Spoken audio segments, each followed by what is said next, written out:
पाकिस्तान से युद्ध की इन भविष्यवाणियों के बीच भारत के विदेश मंत्री एस जयशंकर ने भी बड़े संकेत दे दिए।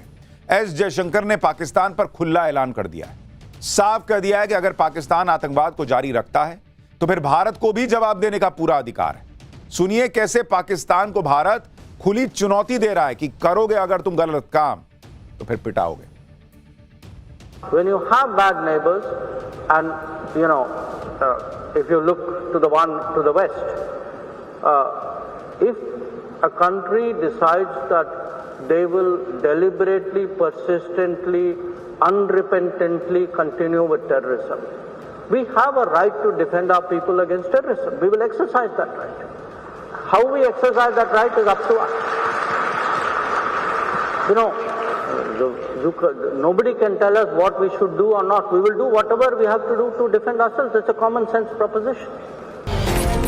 इधर भारत ने पाकिस्तान को टाइट कर दिया है, उधर तालिबान ने भी पाकिस्तान को कायदे से समझा दिया है कि ज्यादा उछलोगे तो अच्छा नहीं होगा। नए साल पर तालिबान के प्रवक्ता जबीउल्लाह मुजाहिद ने कहा कि पाकिस्तान तालिबान पर कंट्रोल करने की हिमाकत ना करे। तालिबान ने साफ कहा है कि वो अपने फैसले खुद लेता है, इस्लामाबाद इसमें टांग ना अड़ाए। तालिबान के प्रवक्ता ने कहा कि जब वो सत्ता में वापस आए तो पाकिस्तान ये चाह रहा था कि तालिबान उसके मुताबिक चले। तालिबान के प्रवक्ता ने साफ कहा कि पाकिस्तान को इस तरह सपने नहीं देखने चाहिए। तालिबान ने ऐसे वक्त में पाकिस्तान को हड़काया है जब अफगानिस्तान में अमेरिका के सबसे ताकतवर माने जाने वाले रीपर ड्रोन के ढेर होने की तस्वीरें वायरल हो रही हैं। दावा है कि अफगानिस्तान ने पाकिस्तान की तरफ भेजे गए अमेरिकी ड्रोन को धुआं कर दिया। इसी के साथ ये थियरी भी चल रही है कि पाकिस्तान के बेड़े में अमेरिका के MQ-9 रीपर ड्रोन नहीं और इसीलिए अमेरिका के इशारे पर पाकिस्तान अफगानिस्तान में खेल कर रहा है और मुंह की खा रहा है। तालिबान और पाकिस्तान के बीच ये तनातनी पाकिस्तान की सेना को बहुत भारी पड़ रही है।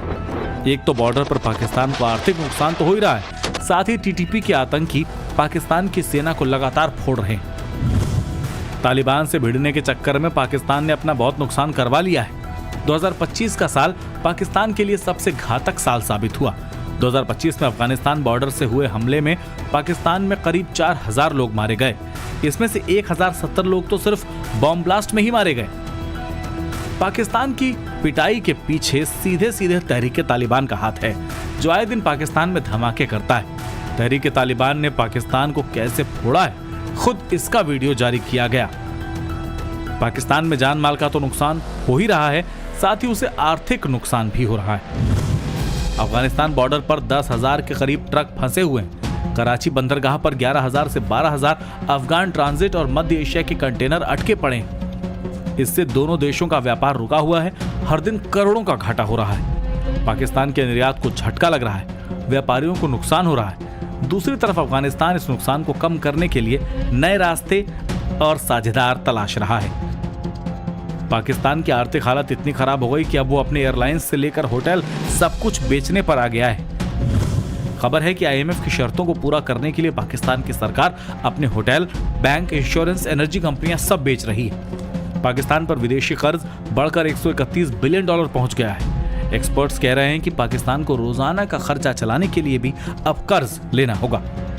इधर पाकिस्तान की हालत खराब है, उधर भारत ने पाकिस्तान का पानी रोककर उसे और टेंशन में डाल दिया है। जम्मू कश्मीर में एक और हाइड्रो पावर प्रोजेक्ट को मंजूरी मिल गई। किश्तवाड़ में चिनाब नदी पर दुलहस्ती प्रोजेक्ट के सेकेंड फेज को मंजूरी मिल चुकी है। इस प्रोजेक्ट के जरिए 260 मेगावाट बिजली बनेगी। इससे पहले सावलकोट हाइड्रो पावर प्रोजेक्ट को भी इसी नदी पर बनाने की मंजूरी दी गई। भारत ने ऑपरेशन सिंदूर के दौरान पाकिस्तान के साथ सिंधु जल समझौते को अनिश्चित काल के लिए सस्पेंड कर दिया। उसके बाद से पाकिस्तान को झटके पर झटका लग रहा है। दुलहस्ती प्रोजेक्ट के फेज 2 को मंजूरी मिलने के बाद पाकिस्तान की नींद उड़ गई है। पाकिस्तान सिंधु जल समझौते की दुहाई दे रहा है, कह रहा है कि हमें कुछ नहीं बताया गया। वैसे ये वही पाकिस्तान है जो सिंधु जल समझौते के रद्द होने के बाद एक सुर में गा रहे थे कि पानी की जगह खून बहेगा।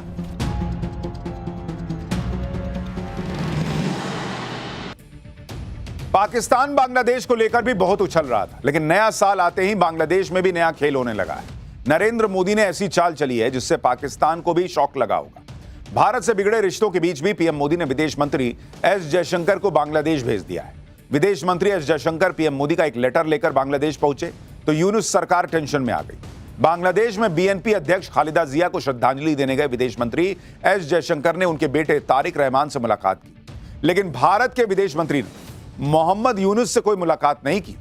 यानी क्लियर मैसेज चला गया कि तुम मिलने लायक भी नहीं हो, जिस तरह से तुमने बांग्लादेश का हाल कर रखा है। तनावपूर्ण माहौल के बीच विदेश मंत्री का बांग्लादेश जाना, मोहम्मद यूनुस से न मिलना बहुत कुछ कह रहा है। और इसके साथ साथ एस जयशंकर ने बांग्लादेश में अभी के वक्त की सबसे बड़ी पॉलिटिकल पार्टी के सबसे बड़े चेहरे से मुलाकात करके मोहम्मद यूनुस को समझा दिया कि मुनीर के चक्कर में फंसकर कुछ नहीं कर पाओगे। बांग्लादेश में पीएम मोदी ने कैसे मुनीर के प्लान पर पानी फेरना शुरू कर दिया है, इस रिपोर्ट में देखिए, आपको एक एक चीज समझ में आएगी।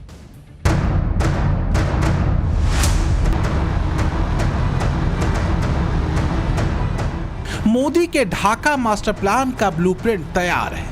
बांग्लादेश पर मोदी जियोपॉलिटिक्स की सियासी बिसात बिछाकर बैठे हैं, जहां खेल भी उनका है, मोहरे भी उनके हैं, प्यादे भी उनके हैं और चाल भी उनकी है। बेगम खालिदा जिया के जनाजे पर विदेश मंत्री एस जयशंकर को भेजकर मोदी ने कूटनीति के तीर से 2 निशाने साध लिए हैं। पहला है भारत बांग्लादेश के रिश्तों में आई तल्खी को नरम करना, और दूसरा बांग्लादेश के नंबर 2 मैन को बांग्लादेश भेजकर दुनिया में संदेश देना कि भारत रिश्ते सुधारने में पहला कदम बढ़ा चुका है। बांग्लादेश से वापस आकर विदेश मंत्री ने क्लियर मैसेज भी दिया कि भारत से दूर होना उसके पड़ोसियों के अपने हित में नहीं है, क्योंकि भारत जिस स्पीड से आगे बढ़ रहा है, अगर वो भी ऐसी ही तरक्की करना चाहते हैं तो उन्हें भारत के साथ आना ही पड़ेगा। I was there in Bangladesh just 2 days ago. I had gone to represent India at the funeral of the former Prime Minister of Bangladesh, Begum Khalida Zia.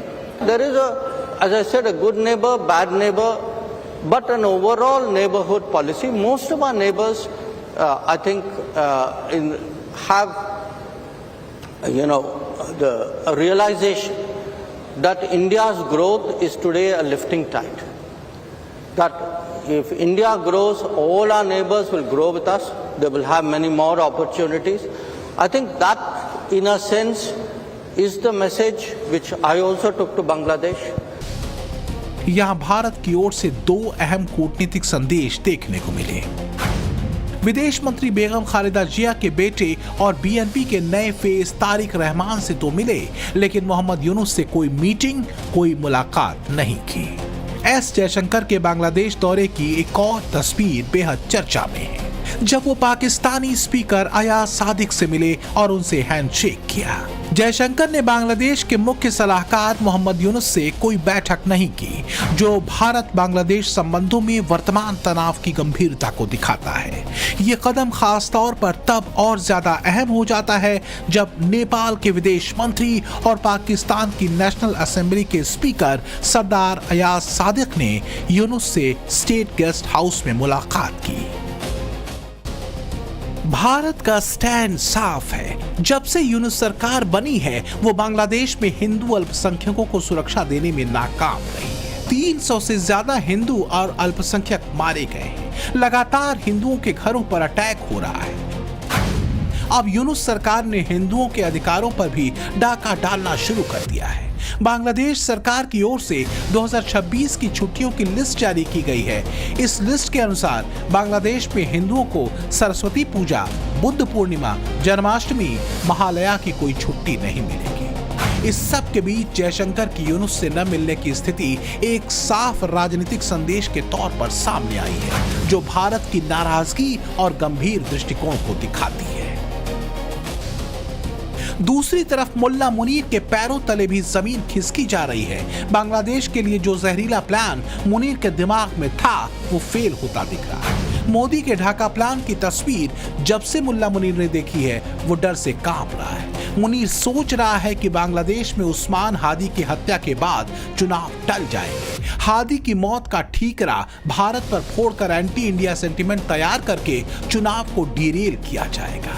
लेकिन उस्मान हादी के भाई ने ही मुनीर और यूनुस का प्लान फेल कर दिया। हादी के भाई ने सामने आकर सीधे सीधे कह दिया कि चुनाव रोकने के लिए हादी को मरवाया गया है और अब खुद भारत के विदेश मंत्री का बांग्लादेश जाना, वहां जाकर बीएनपी के टॉप नेताओं से मुलाकात करना, यूनुस से न मिलना और पाकिस्तानी असेंबली के स्पीकर से हाथ मिलाना, ये सब कुछ मोदी के टैक्टिकल मूव का हिस्सा है। मोदी का ढाका मास्टर प्लान तो अब खुद पाकिस्तानी ही मुनीर को समझा रहे हैं।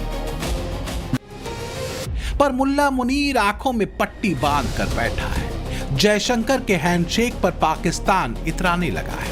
जयशंकर से हाथ मिलाने के बाद अयाज सादिक टीवी चैनलों पर जाकर कह रहे हैं कि हम नहीं, वो आए हमसे हाथ मिलाने। लेकिन मोदी नीति पाकिस्तानियों के दिमाग से ज्यादा तेज है।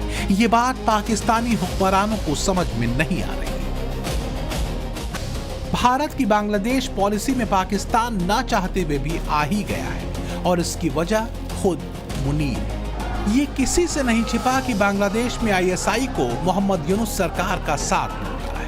आसिम मुनीर ने चोरी छुपे बांग्लादेश में आईएसआई का ढाका सेल एक्टिव कर दिया है। जानकारी के मुताबिक मुनीर का यह ढाका सेल कहीं और से नहीं बल्कि ढाका में मौजूद पाकिस्तानी हाई कमीशन से काम कर रहा है। मुनीर के इशारे पर आईएसआई ने पिछले साल नवंबर में ढाका सेल का गठन किया था। बांग्लादेश में हो रही हिंसा के पीछे ढाका सेल का बड़ा रोल सामने आया है। लेकिन तारिक रहमान की लंदन से वापसी के बाद बांग्लादेश की राजनीति में तीसरा कैरेक्टर आ गया है। तारिक की वापसी से यूनुस और पाकिस्तान के मंसूबे धराशायी हो सकते हैं, क्योंकि शेख हसीना की अवामी लीग के बाद बीएनपी ही है जिसकी पकड़ मजबूत है। ऐसे में अब यूनुस की राहें मुश्किल भरी होने वाली है। बांग्लादेश से वापस आकर विदेश मंत्री ने पाकिस्तान को खरी खरी भी सुनाई है और साफ साफ कह दिया है कि पाकिस्तान अगर कोई जुर्रत करेगा तो उसका मुंह तोड़ जवाब उसे उसी वक्त दिया जाएगा। देखिए, कट्टरपंथियों के प्लान पर तो पानी मोदी फेर ही रहे, लेकिन जब पानी की बात हो रही है तो पाठशाला में अगला चैप्टर बड़ा जरूरी है। इंदौर में जान लेने वाले जहरीले पानी की रिपोर्ट में ऐसा क्या निकला जो सबको हैरान कर रहा है। इंदौर कांड पर होने लगे धड़ाधड़ एक्शन। गटर का पानी पिलाने वाले अब कैसे नहीं बच पाएंगे, इसके बारे में आपको बताता हूं। देखिए, इंदौर को इस देश का सबसे साफ शहर कहा जाता था, लेकिन इसी साफ शहर में जब जहरीला पानी पीकर लोग मर गए तो पूरा देश हैरान रह गया। लोगों का गुस्सा भी इस पर फूटा कि इस तरह से गटर का पानी पिलाकर लोगों की जान लेने वाले किसी हाल में बचने नहीं चाहिए। इंदौर कांड पर कैसे अब धड़ाधड़ एक्शन हो रहा है, पहले इस पर एक रिपोर्ट देखिए, फिर आगे बताऊंगा कि इंदौर में जिसे जहरीले पानी ने लोगों की जान ली, उसकी रिपोर्ट में ऐसा क्या निकला जो आपको हैरान कर देगा।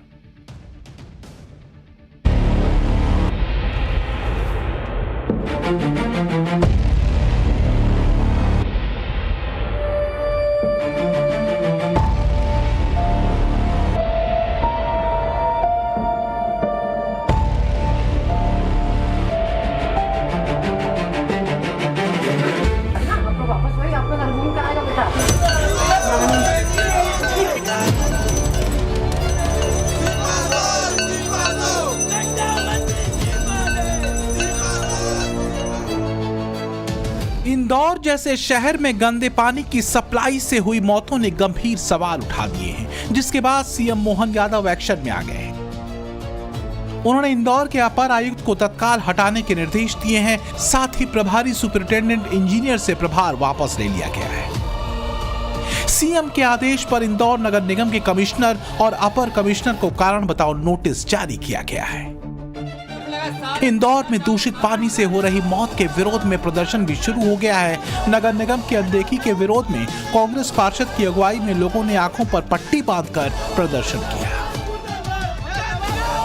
वहीं भोपाल में भी कांग्रेस के कार्यकर्ता सड़कों पर उतरे। कांग्रेस कार्यकर्ता बीजेपी के मंत्री कैलाश विजयवर्गीय के आपत्तिजनक बयान का विरोध कर रहे थे। हाथों में गंदे पानी की बोतल लिए कांग्रेस के कार्यकर्ताओं ने मंत्री कैलाश विजयवर्गीय के इस्तीफे की मांग की। शर्म करो, शर्म करो, शर्म करो, शर्म नहीं तो डूब मरो, डूब मरो, डूब मरो, कैलाश विजयवर्गीय शर्म करो, शर्म करो, शर्म करो। हम ये पानी सांकेतिक प्रदर्शन कर रहे हैं कि प्रदेश की जनता ये पानी पी रही है और बीजेपी के विधायक मंत्री आरओ और बिस्लेरी का पानी पी रहे हैं। हमारी मांग है प्रदेश के मुखिया से, ऐसे गालीबाज मुख्यमंत्री, गालीबाज मंत्री, ऐसा जो घंटा शब्द इस्तेमाल कर रहे हैं। आपके मीडिया के साथी ने उनसे पूछा, उसके बाद अगले दिन उन्होंने प्रेस कॉन्फ्रेंस की, उसमें वो हंस रहे हैं। मध्य प्रदेश में पूरा दुख का माहौल है, इंदौर में दुख का माहौल है। ये गालीबाज मंत्री को इस्तीफा देना चाहिए। विपक्ष के निशाने पर मंत्री कैलाश विजयवर्गीय हैं। कांग्रेस का आरोप है कि इंदौर की जनता मर रही है और कैलाश विजयवर्गीय सो रहे हैं। हालांकि इंदौर के रहने वाले कैलाश विजयवर्गीय लगातार लोगों के बीच जा रहे हैं, उनकी समस्या सुन रहे हैं।